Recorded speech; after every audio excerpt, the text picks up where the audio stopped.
제가 요거는 제가 정말 여러분들한테 제 수강생들한테도 계속 옥션원의 장점 중에 장점이라고 말씀드리는데 이거 다른 사이트는 없습니다. 이건 전자력도인데 이 주변 검색이라는 게 있어요. 그러니까 여러분들이 위치 좋은 물건 하나 찾았어요. 그럼 어때요? 두 번째, 이 위치 근처에 있는 애들도 물건의 위치가 좋은 거네요. 그럼 어때요? 이 물건의 근처에 있는 이 물건들을 얘가 경매 물건이에요. 그리고 얘가 공매 물건이에요. 그러니까 한마디로 위치를 찾으면요, 경매와 공매 물건을 여러분들이 좋은 위치에 다른 걸 또 검색일 필요 없이 여기서 다 검색이 되어버려요. 요거 굉장히 강추입니다. 이거는 제가 강의할 때마다 강추를 하거든요. 여러분들이 굉장히 간단하게 위치를 찾으면서 할 수 있어요. 그러니까 물건을 찾아서 좋은 위치다, 옆에 있는 물건 검색을. 근데 그 다음에 여러분들이 조금 더 익숙해지고 업그레이드되면 어떻게 되냐, 이 지도를 가지고 물건을 찾더라고요. 그러니까 지도를 막 왔다 갔다 하는 거예요. 역세권을 찾는 거예요. 그러면서 물건에 아파트 다가가고 이런 걸 찾아서 그 물건을 검색을 해서 위치 좋은 애를 일단 확보하고 물건을 확인해 버리더라고요. 그렇게 하셔도 됩니다.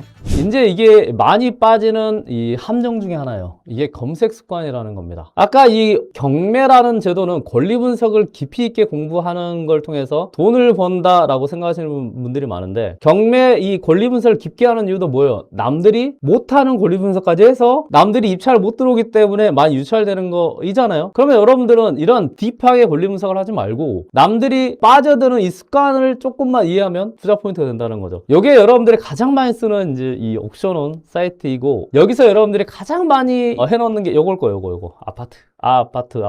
그쵸? 아마 여러분들이 들어오자마자, 경매를 시작하자마자 물건을 검색할 때 딱 하는 게 이걸 거예요. 옥션원 들어와서 그 다음에 이 경매 검색을 하고, 그 다음에 바로 여기에 이제 아파트 검색한 다음에 이 지역을 검색을 하시겠죠. 그 다음에 검색을 할 거예요. 그러니까 내가 원하는 물건이 일단은 선정이 될 거예요, 아마 여러분들. 그 다음에 두 번째, 이 물건 종류에 넣을 거예요. 그러니까 세 번째, 검색을 해서 네 번째, 서치를 하시죠. 요게 여러분들 습관으로 자리 잡았을 겁니다. 대부분의 분들이 이렇게 할 거예요. 근데 저기 오피스텔이 상승한다고 하던데? 그러면 여러분들이 어떻게 합니까? 오피스텔로 검색을 하고 또 찾을 거예요. 왜 그럴까요? 저는 이유 정확하게 알아요. 모든 물건을 검색하면 물건이 너무 많아요. 자, 여기서 보면요, 물건이 29,505개 돼요. 사실 저도 이걸 정확히 하는 게, 저는 이 모든 물건으로 공부했던 사람이에요. 정확히 말하면요, 저는 제가 공부했던 방법은 어떻게 했냐, 이 지역을 선정을 하고요, 그 다음에 전체 보기를 한 다음에 전 낙찰로 있어요. 낙찰. 그 다음에 클릭을 합니다. 그러면 이 충남 지역에 있는 이 전체 낙찰된 물건들이 여기에 이제 쭉 나와요. 굉장히 많죠. 그럼 저는 여기에서 뭘 했냐, 저는 저만의 기준이 있었어요. 부자이과 공부 방식입니다. 여기서 저는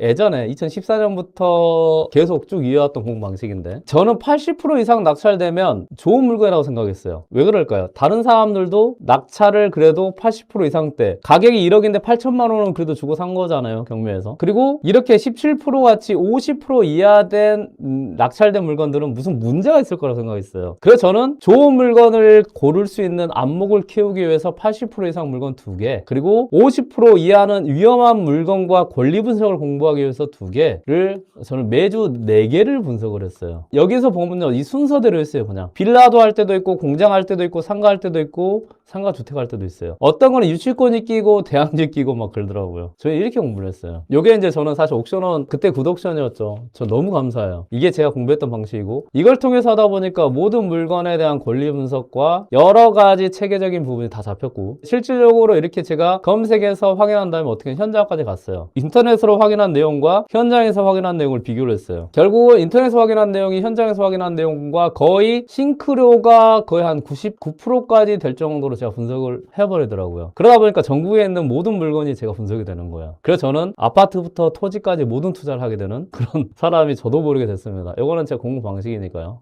확인하시면 되고. 자, 여러분들은 이 모든 물건이 너무 많아요. 많기 때문에 일단은 아파트만 투자하려고 하면 아파트를 검색하게 됩니다. 그리고 나서 지역을 해서 검색을 해요. 그리고 이 물건을 확인하고, 이 물건 정도는 싸네 라고 하면 시세를 확인하고 투자를 합니다. 그리고 이렇게 여러분들은 아마 계속 이런 식으로 계속 하실 거예요. 뭐 오피스텔이면 오피스텔 계속 이렇게 한단 말이에요. 그 말은 뭐냐면요, 아까 첫 번째 물건의 양이 너무 많기 때문에 모든 물건을 볼 수 없다라는 이런 그 함정 때문에 여러분들은 어쩔 수 없이 이 물건을 검색하는 방법에 익숙해져 버리는 거예요. 요게 이제 함정입니다. 이게 일반 경매 투자하는 사람들이. 제가 이제 물건을 보여드릴게요. 그러면 이제 이렇게 여러분들이 익숙해져 있어요. 여러분들이 내가 건물주가 되고 싶어. 건물주. 나 월세 건물주가 되고 싶은데 라고 하면 여러분들이 이제 다가구에 관심이 있을 거예요. 다가구에 관심 있는 분들은 이제 다가구에 검색해서 다가구 검색할 거 아니에요. 그리고 다가구를 검색해서 다가구 물건이 이렇게 쭉 나오겠죠. 그리고 여러분들이 이제 관심을 갖고 이제 투자 포인트 권리 분석을 하고 투자를 하게 되는 거죠. 요게 이제 여러분들이 했던 방식이죠. 근데 또 저도 그래요. 저도 약간 이제 병적인 부분이 있어요. 어떤 이 정보를 하나 줄 때 그래도 좋은 물건을 좀 찾아서 드리자 라고 해서 이 물건을 또 가져왔어요. 일단은 요거는 제가 검색 방법하고 조금 논외지만 다가구로 검색했을 때 여러분들이 투자할 만한 물건은 뭘까를 고민을 했죠. 아까 여러분들에게 좀 전에 아파트 편에서 설명했던 첫 번째 연식, 아까 2000년식인데 두 번째 소유권 이전이 최근이면 뭐가 될 수 있다? 올리모델을 했을 가능성이 높다. 아파트 같은 경우는요, 평당 한 150만 원 정도의 이 인테리어 비용가 들거든요. 평당? 다가구도 마찬가지입니다. 150에서 한 200 정도의 인테리어 비용이 들어요. 그러면 다가구는 건물이 크죠? 134평이에요. 그럼 이거 곱하기 150만 원이면 일단은 최소 2억에서 3억 정도는 있어야 인테리어를 할 수 있습니다. 아셨죠? 이제 아까 아파트 같은 경우는 여기에 연식이 있었죠, 여기. 요거는 원래 논외로 요거는 찾아오면 안 되는데 그냥 찾아온 겁니다. 좋은 물건 검색하는 방법으로. 근데 이 다가구는 여기에 있어요. 이게 사용 승인이에요. 이 날짜. 얘가 태어난 날이에요. 2002년 4월 18일이 태어난 날짜입니다. 그러면 이 다가구는 몇 년 됐을까요? 그쵸? 23년이 된, 이제 올해로 24년 된 다가구예요. 그러면 다가구는 이제 이 아파트랑 좀 달라요. 곱하기 한 이 정도 연식을 먹는다 생각하면 돼요. 거의 한 아파트로 따지면 한 40년씩 그런 식으로 엄청 오래돼요. 노후가 돼요. 왜냐면 건물을 질 때 개인들이 많이 짓기 때문에 건설회사랑 좀 달라요. 자, 그런데 쭉 보니까 이 물건은 어때요? 2021년에 샀네요. 2002년식인데 2021년 샀네요. 그럼 요거는 그쵸? 인테리어 됐을지 안 됐을지 여러분들이 확인하게 되는 거예요. 자, 볼까요? 자, 이 물건이죠. 이 물건이고 신건입니다. 저는 이 강의할 때도 다 진행하는 물건을 해드려요. 그만큼 제가 손이 좀 많이 가긴 해도 사실 여러분들이 물고기를 잡는 분들인데 죽은 물고기로 여러분들이 이걸 어떻게 잡는지 설명한다고 말이 안 되잖아요. 살아있는 물고기를 이렇게 잡아야 됩니다. 낚시는 이렇게 해야 됩니다. 이렇게 하는 게 훨씬 더 정확하지 않을까요? 저는 좀 그렇게 하는 편입니다. 이 물건은 2002년식이고요. 권리 분석을 한번 해드리면 말소기준 권리가 2021년 3월 29일인데요. 말소기준 권리보다 먼저 전입한 사람이 없어서 대항력이 전부 없습니다. 이분들은 뭐예요? 명도 대상입니다. 그리고 다가구에서 제가 봐야 될 것들을 몇 가지 더 봐드릴게요. 그러면 이제 이 물건을 한번 보겠습니다. 전자역도를 가고 자, 위치를 보는 거예요. 위치를 보니까 무슨 예술산업계에 있고 월천역이 있어서 어때요? 좋네요. 그리고 요거는 제가 정말 여러분들한테 제 수강생들한테도 계속 옥션원의 장점 중에 장점이라고 말씀드리는데 이거 다른 사이트는 없습니다. 이건 전자역도인데 이 주변 검색이라는 게 있어요. 그러니까 여러분들이 위치 좋은 물건을 하나 찾았어요. 그럼 이게 일단 첫 번째 단서가 위치가 좋다는 거죠. 그럼 어때요? 두 번째, 이 위치 근처에 있는 애들도 물건의 위치가 좋은 거네요. 그럼 어때요? 이 물건의 근처에 있는 이 물건들을 얘가 경매 물건이에요. 그리고 얘가 공매 물건이에요. 그러니까 한마디로 위치를 찾으면요, 경매와 공매 물건을 여러분들이 좋은 위치에 다른 걸 또 검색일 필요 없이 여기서 다 검색이 되어버려요. 요거 굉장히 강추입니다. 이거는 제가 강의할 때마다 강추를 하거든요. 여러분들이 굉장히 간단하게 위치를 찾으면서 할 수 있어요. 그러니까 물건을 찾아서 좋은 위치다, 옆에 있는 물건을 검색을. 근데 그 다음에 여러분들이 조금 더 익숙해지고 업그레이드 되면 어떻게 되냐, 이 지도를 가지고 물건을 찾더라고요. 그러니까 지도를 막 왔다 갔다 하는 거예요. 역세권을 찾는 거예요. 그러면서 물건에 아파트 다가구 이런 걸 찾아서 그 물건을 검색을 해서 위치 좋은 애를 일단 확보하고 물건을 확인해 버리더라고요. 그렇게 하셔도 됩니다. 자, 요 물건 보니까 어때요? 위치가 굉장히 좋네요. 초역세권이죠. 제가 아재예요. 그 우사인 볼트라고 아십니까? 우사인 볼트가 여기서 레디 다다다다다다닥 하면 1초면 달려갈 것 같은 초역세권이잖아요. 강의하라고요? 알겠습니다. 자, 요건 이제 로드뷰를 통해서 이 물건을 확인하는 거예요. 로드뷰도 뭘 확인할 수 있냐? 아까 여러분들한테 말씀드린 그 사건 번호 말씀드렸죠. 사건 번호 같은 경우는 뭐예요? 가격에 대한 이 과거 가격에 여러분들이 현재 이 입찰을 할 수 있는 그런 마법을 보여준다고 하면, 로드뷰는 과거를 현재까지를 보여주는, 이거는 시간 타이머가 되는 거예요. 타임머신. 엄청난 제도입니다. 엄청난 거예요. 저는 제발 다음과 네이버에서 이거 안 없어지기를 제가 기도해요. 왜냐? 여러분들이 이 대구 달서구 성현동에 2020년에 어떻게 생겼는지 어떻게 볼 겁니까? 볼 수가 없어요. 이건 엄청난 혜택이에요. 로드뷰를 보면요, 2010년부터 12년, 14년 이런 이 정보들을 여러분들이 앉은 자리에서 확인할 수 있단 말이에요. 그래서 제가 여러분들한테, 우리 수강생분들한테 계속 말씀드린 게 뭐냐면, 제발 현장부터 가지지 마시라. 이런 정보를 가지고 확인을 하고 가시라라고 말씀드려요. 왜? 이 정보를 확인 안 하면 현장감 아무것도 안 보여요. 여러분들 여러분들이 산이 막 입체적으로 보이고 그런 건 아니잖아요. 저도 안 됩니다, 그런 거는. 자, 그럼 이 로드뷰를 통해서 이 물건을 보는 거예요. 벨리타라는 물건이네요. 자, 그러면 이 물건을 딱 보니까 어때요?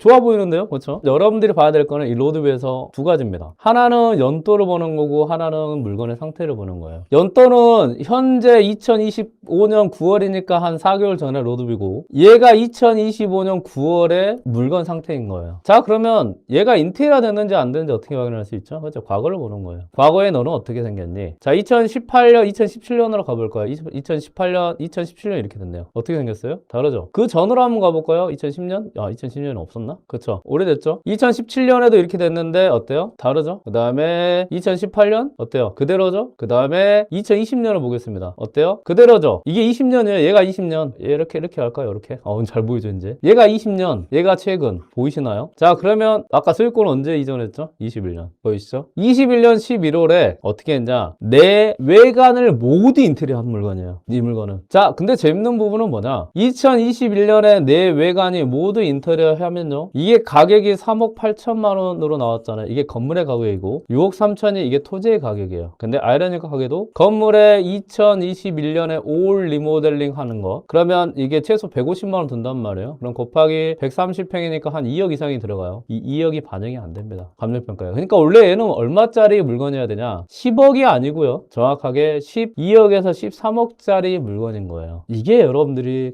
다가구라는 곳에서 이 소유권 이전 시점만 잘 봐도 리모델링이 되어 있는 물건들을 낙찰받을 수 있는 거예요. 그럼 이거는 뭐예요, 여러분들이? 월세 조사하고 시세 조사한 다음에 얘와 비교하는 물건을 보죠. 근데 일단 아파트가 아니다는 첫 번째 단서, 서울이 아니다는 두 번째 단서를 가지고 이걸 물건 보면 얘는 분명히 49%까지 유찰될 겁니다. 초역세권에 있는 물건이. 그럼 5억대까지 유찰될 거예요. 그럼 5억대면요, 이런 물건은 대출 90%까지도 가능합니다. 신탁담보대출이라는 게 있거든요. 그러면 여러분들은 이 물건의 월세를 또 받을 수 있죠. 그럼 월세를 얼마를 받을 수 있냐? 네이버 부동산 들어가도 되고요. 다방 이런 데 들어가도 돼요. 근데 이임차 현황만 봐도 알 수 있어요. 자, 여기서 볼까요? 501호가 있고 그 다음 303호가 있습니다. 이 사람들이 들어온 전입한 날짜를 보는 거예요. 2024년이죠. 그리고 언제요? 2023년이죠. 수익권 이전한 다음에 다 들어왔어요. 특히 2024년에 여기 거주하시는 분. 지금 2026년 1월입니다. 2년도 안 됐어요. 근데 이분이 얼마에 있었어요? 보증금 4천에 30이에요. 그리고 여기서 보니까 1,500에 38 그리고 2천에 50 정도로 있습니다. 그 말은 뭐죠? 과거 지금 2년 전에 월세가 여기가 일단은 뭐 원룸인지 투룸인지 또 확인해 봐야 됩니다. 그래도 50만 원 이상은 된다라는 거죠. 그러면 지금은 뭐예요? 기사가 또 나와요. 지금 월세 상승하고 있네. 그럼 뭐예요? 최소 50 이상 상승해서 월세를 더 받을 수도 있는 물건이라는 거예요. 그럼 이 물건은 과연 투자 가치가 있을까요? 없을까요? 있는 거죠. 이런 식으로 여러분들이 물건을 또 찾아갈 수 있는 거예요. 아까 수익 고전 시점과 그 다음에 리모델링이 됐는지 안 됐는지. 자, 그러면 이제 여러분들이 나는 이제 다가구 투자해야지. 다가구. 오케이. 부자 해커란 사람 만나보니까 다가구 대박이네. 인테리어 되고 막 대박이네. 그럼 이제 또 여러분들이 이 습관에 또 빠집니다. 어떻게 빠지냐? 다가구 한번 검색하자. 다가구. 자, 그러면서 이렇게 들어가는 거죠. 그리고 이제 검색을 딱 해요. 검색하면서 여기서 이제 물건을 막 찾습니다. 자, 좋은 다가구 없나? 그리고 또 뭘 할까요? 전 정확히 알죠. 아파트를 또 검색합니다. 검색을 해 또 찾아요. 왜? 다가구가 잘 안 보이면 이제 아파트 가서 이제 쉬는 거예요. 쉬는 거. 마음의 평안을 잃으면서 이거 투자할 수 있겠네. 이거예요. 부자 해커님 어떻게 그렇게 잘하십니까? 제가 2014년에 했던 패턴입니다. 여러분들과 똑같아요, 저도. 다만 저는 여러분들과 공부하는 방식이 달랐죠. 저는 물건을 가지고 80% 이상, 이거는 정말 제가 옥션원을 좋아하고 옥션원과 그래도 함께하고 싶은 이유가 제 기반을 여기서 닦았어요. 구독션을 통해서 80% 이상, 50% 이하 물건을 맨바닥에 헤딩하면서 저는 그때 유치권, 법치권 다 공부했어요. 법정이상권 다 공부하면서 모든 물건을 다 공부했어요. 그러다 어느 순간 물건이 번쩍 뛰면서 보더라고요. 그래서 제가 2025년에 건물로 투자했던 게 고시원이에요. 공실, 29개 다 공실. 근데 그거는 감정평가서와 지구단위 계획이라는 걸로 투자해서 낙찰받았는데 굉장히 싸게 낙찰받았죠. 그게 이제 그때 현금 월 1,000만 원 나왔던 이제 그런 물건이었어요. 그래서 제가 2년 만에 월 현금으로 직장 생활하면서 2천만 원을 만들었거든요. 그래서 저는 이제 옥션한테 항상 감사하는 마음이 크죠. 자, 이제 아파트를 검색하다가 이제 그래, 누가 또 이제 뭐 상가 좋다 하던 상가 검색 이러시죠. 이 카테고리가 항상 여러분들한테 습처럼 있습니다. 습관. 이게 근데 여러분들만은 그럴까요? 다른 사람도 똑같을까요? 다른 사람도 똑같습니다. 똑같아요. 여기서 제가 이제 이 다가구에 대한 물건을 보여드렸어요. 그리고 이 물건은 제가 이제 여러분들한테 찾다 보니까 이 물건은 관심 가져도 괜찮을 것 같습니다. 제가 이렇게 좀 물건으로 계속 설명을 해드려요. 그리고 저도 물건 찾는 게 재밌어가지고 물건 종류에 주택으로 한번 검색을 해보십시오. 주택으로 하면 여러분들 주택으로 무슨 생각이 들죠? 그죠? 안 팔리고 가지고 있으면 머리 아프고 이런 거 있잖아요. 막 집 이사고 내가 거주하지 않을 거면 살 필요가 없는데요. 이렇게 생각하면 어떻게 돼요? 주택으로 검색을 안 하게 됩니다. 그러면 이제 검색을 안 하게 되면 어떻게 되냐? 다가구만 검색하시는 분들과 여러분들과의 이제 차이점이 나오는 거예요. 다가구만 검색을 했는데 제가 지금 알려드린 방식으로 검색을 하면 어떻게 되냐? 이 사람들이 이제 경쟁자가 안 되는 거예요. 왜? 검색에서 노출이 안 되거든요. 자, 옆에 있는 물건을 가져왔어요. 얘 주택이네요. 두 번째 한번 볼까요? 얘도 주택이네요. 근데 얘는 어떻게 생겼죠? 얘는 주택이에요? 다가구예요? 정확히 말하면 다가구는 다가구 주택이에요. 뭔 말이냐? 다가구도 주택에 포함됐어요. 그래서 요게 혼용이 되는 거예요. 그리고 이걸 옥션에서 주택으로 물건 정보를 올린다기보다는 이거는 이제 현황 조사서나 이런 게 프로그램에 반영이 돼서 이렇게 자연스럽게 분류되는 겁니다. 그럼 뭐예요? 다가구를 검색했던 사람들한테 얘가 노출이 안 돼버려요. 그럼 여러분들 자연스럽게 다가구 검색하는 사람들은 경쟁력에서 빠져버리는 거예요. 그럼 여러분들 주택에서 검색해서 이 물건을 찾을 수 있게 되는 겁니다. 자, 여기 주택으로 검색됐죠? 그럼 요거를 이제 다가구 검색한다 한 사람들한테 죽었다 깨나도 안 나와요. 그럼 뭐예요? 이런 게 이제 숨어있는 물건들이에요. 그리고 이 방식을 아는 사람만 투자할 수 있어요. 경매 어렵습니까? 경매는 어려운 게 아니에요. 권리 분석을 딥하게 들어가면 굉장히 어렵지만 이렇게 물건에 대해서 여러분들이 투자 포인트를 잡아가면 굉장히 쿠팡보다 훨씬 재밌어요. 쿠팡은 비교도 안 돼요. 쿠팡은 어차피 싸게 사는 거죠. 얘는 뭐예요? 싸게 사면서 다음에 비싸게 팔 수 있는 물건을 고를 수 있는 거잖아요. 다가구예요. 방이 18개 있는 다가구입니다. 그리고 권리 분석을 하면 이해관 말소기준 권리가 되고 말소기준 권리보다 먼저 조집한 사람과 그 다음에 어떤 권리들을 보는 거예요. 그러면 여기서 이제 여러분들이 또 아까 두 가지 포인트가 또 나왔죠. 뭐예요? 첫 번째, 아파트 투자하시는 분들은요, 일단 여기 아파트면 투자 안 해요. 근데 이제 내가 용기를 냈어. 다가구 투자하겠다. 그분들한테 검색이 안 돼요. 세 번째, 경북 포항으로 가면 또 사람들이 관심을 안 갖습니다. 그러면 이런 것들을 여러분들이 잘 관심을 갖고, 근데 여기가 지역이 가격이 상승하더라, 월세가 상승하더라, 근데 아파트 말고 그 아파트 외적인 다가구나 이런 데를 상승하더라는 기사랑 같이 플러스 돼버리면 어떻게 될까요? 이런 걸 여러분들이 투자하기 위해서 공부를 하는 겁니다. 대박이 터지는 거예요. 이 물건은 4억까지 유찰된 물건인데 다가구가 18개입니다. 근데 여기서 또 소유권 이전 시점이 아까 2002년인데 올 리모델링이 되면 어떻게 해요? 또 플러스 알파가 되는 거예요. 리모델링 비용이. 이렇게 이 검색하는 거와 그 다음에 다른 경쟁자들이 놓치는 거를 여러분들이 챙기는 것. 이게 경매입니다. 사실 이 물건을 하나 더 찾아왔어요. 이 물건 좀 아쉬웠어요. 왜냐 얘는 이제 권리 분석상 조금 아쉽더라고요. 자, 이것도 똑같은 거예요. 이거는 서울에 있는 겁니다. 서대문구에 있는 물건이에요. 이 물건 한번 볼래요? 근데 가격이 많이 유찰됐죠. 이거는 권리 분석에 이제 문제가 있어가지고 많이 유찰됐어요. 근데 이 물건 좀 아쉬웠어요. 2021이에요. 2021년에 가격이 매인 거예요. 자, 이 물건이에요. 서대문구 연희동에 있는 물건이고요. 자, 얘도 뭘로 검색이 되죠? 주택이에요. 이거 뭔가요? 그렇죠? 이것도 다가구예요. 여기서 보면 이렇게 되어 있습니다. 방, 거실 있고, 방, 거실 있고, 또 여러 가지. 근데 여기 연식이 언제예요? 1971년이에요. 저보다 나이가 더 많아요. 거의 한 60년대 가기 때문에 건물은 없는 거예요. 없는 거. 그래서 여기 보니까 이 건물이 얼마? 6,300만 원. 이 900만 원이에요. 900만 원. 없는 거예요. 건물이 없는 거예요. 얘는 다 땅값이에요. 이 물건도 이 권리 분석상 문제였으면 딱 좋은 물건이었어요. 이게 1971년식으로 보입니까? 소유권이 그쵸? 2020년에 소유권 이전했죠. 이때 또 이 과거 타임머신을 사용하는 겁니다. 타임머신을 통해서 이제 물건을 봅니다. 예. 이게 60년 된 건물인가요? 아니죠. 클릭을 해서 과거를 보는 거예요. 2018년 이렇게 생겼습니다. 보이시죠? 어때요? 올 리모델링 된 거 같죠? 내부는 어떨까요? 괜찮죠? 이 물건이 근데 좀 아쉬웠어요. 뭐냐? 권리 분석이 문제 있었어요. 전세권이 있어요. 전세권은요, 말소기준 권리보다 먼저 있으면 선순위라고 해요. 그래서 전세권은 배당 요구를 해야 돼요. 근데 배당 요구를 안 했어요. 그래서 이게 인수되는 물건이에요. 위험한 물건이에요. 근데 이게 만약에 전세권이 없었다라고 하면 이거는 대박이 터질 수 있는 조건이 몇 가지가 있죠. 첫 번째, 다가구 주택이다. 두 번째, 2021년이다. 서울은요, 땅값이 계속 상승하고 있습니다. 세 번째, 올 리모델링이 됐다. 그러면 지금 이 가격은 싼 거다. 그러면 어때요? 연 1억이 아니고 연 2억에서 3억 이상 벌 수 있는 기회가 와버리는 거죠. 물건이 지금 상승 국면에 있다고 하잖아요, 부동산이. 그러면 여러분들은 이 옥션이라는 이 사이트를 최대한 많이 이용을 해서 투자 포인트를 잡는 것입니다.